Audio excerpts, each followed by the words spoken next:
Bab 35, sebuah tantangan. 3 versus 1. Kamu adalah Guning, kan? Hauran berjalan ke arah Guning dan bertanya dengan pasti. Ya. Ada apa?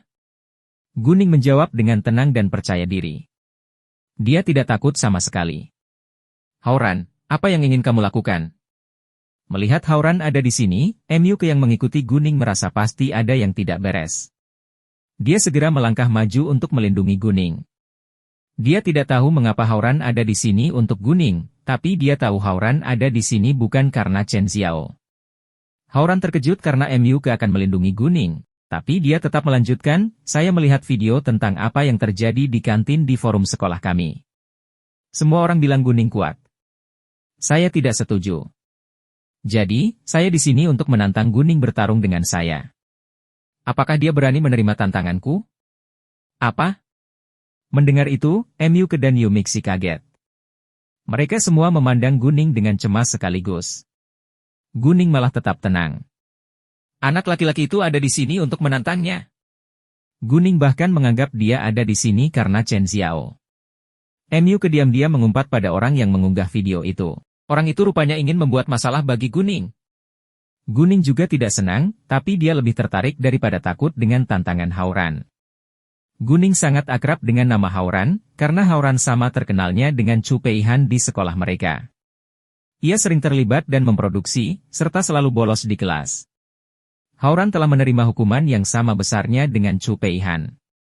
Tapi, dia tidak bisa mendapatkan nilai tinggi seperti Chu Peihan. Dia sangat buruk dalam belajar. Hauran berasal dari keluarga super kaya. Keluarganya merupakan keluarga terkaya ketiga dengan aset puluhan juta di kota F. Hauran, Qin Zhisun dan Zhang Tianping, yang ketiga adalah geng terkenal di sekolah mereka. Guning juga pernah mendengar tentang latar belakang Qin Zhisun dan Zhang Tianping. Qin Zhisun adalah putra penguasa, tetapi Guning tidak mengetahui ayahnya. Adapun Zhang Tianping, dikatakan bahwa dia adalah seorang yatim piatu. Anak ketiga laki-laki itu menjadi teman baik dalam perkelahian. Meskipun mereka mempunyai latar belakang yang sangat berbeda, mereka benar-benar sahabat karib. Guning punya rencana di pikirannya setelah dia mengetahui siapa anak laki-laki itu.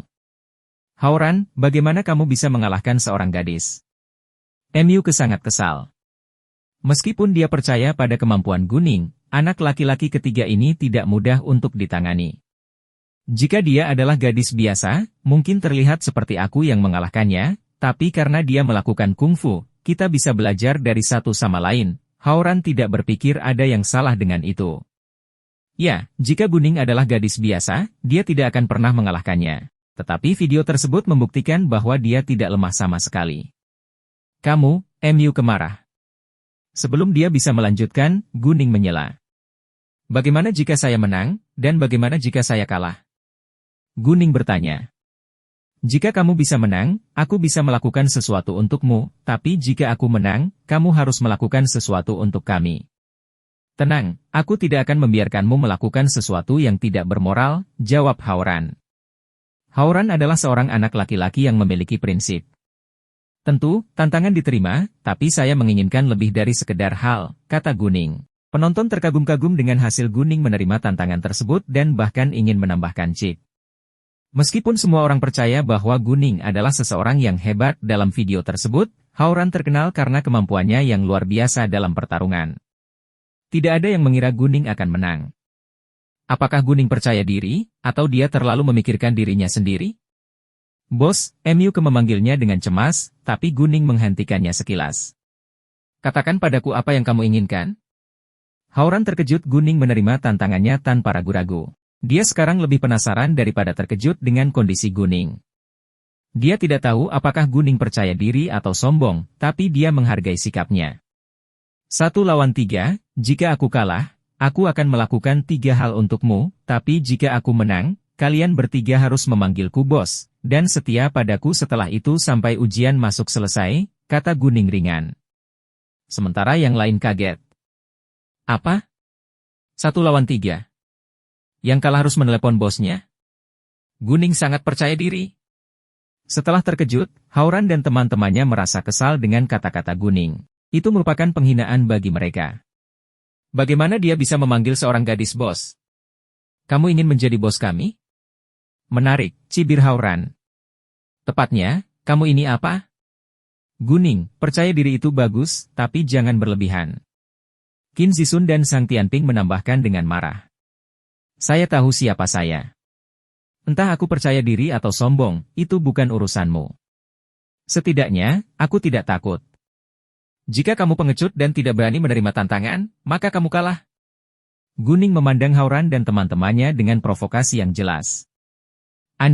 Hauran dan teman-temannya merasa malu setelah itu. Martabat mereka tidak membuat mereka ragu-ragu. Pengecut? Kami tidak pernah menjadi pengecut. Tantangan diterima. Hauran menjawab dengan marah. Hauran selalu menjadi pengambil keputusan di antara mereka. Karena Hauran menerimanya, dua orang lainnya setuju. Selain itu, mereka juga tidak ingin menjadi pengecut. Sangat baik. Kalau begitu sampai jumpa jam 1 siang besok di hutan kecil. Kata Guning dengan kepuasan, yang membuat MUK merasa bahwa dia memiliki segalanya dalam kendali. Ya, dia harus percaya pada Guning. Karena Guning bersedia menerima tantangan ini, dia harus percaya diri untuk menang. Setelah apa yang terjadi beberapa hari terakhir, Yu Mixi tahu Guning tidak akan pernah berubah pikiran setelah dia membuat keputusan. Yu Mixi juga tetap diam. Dia hanya perlu mempercayai temannya. Kemudian, Guning langsung berbalik dan masuk ke kelasnya, meninggalkan semua orang. Hauran dan teman-temannya berkumpul, lalu pergi juga. Kerumunan bubar setelahnya karena semua peran utama telah hilang. Ada pandangan kejam di mata Chen Xiao saat dia melihat Guning berjalan pergi. Dia merasa kecewa saat Guning tetap tenang. Karena itu dia lebih berharap Guning akan kalah besok. Semakin buruk, semakin baik. Zhang Yiming dan Fu Mingliang memiliki pemikiran yang sama, sementara perasaan Qin Sheng rumit. Dia ingin melihat Guning mempelajari pelajarannya, tapi dia juga merasa prihatin dengannya. Ketika Guning memasuki ruang kelas, teman-teman sekelasnya memandangnya dengan cemas, antisipasi, tetapi lebih dengan sikap tidak baik, terutama Xiao Feifei dan teman-temannya. Xiao Feifei ingin mengejeknya, tapi bel berbunyi. Karena itu dia harus menutup mulutnya.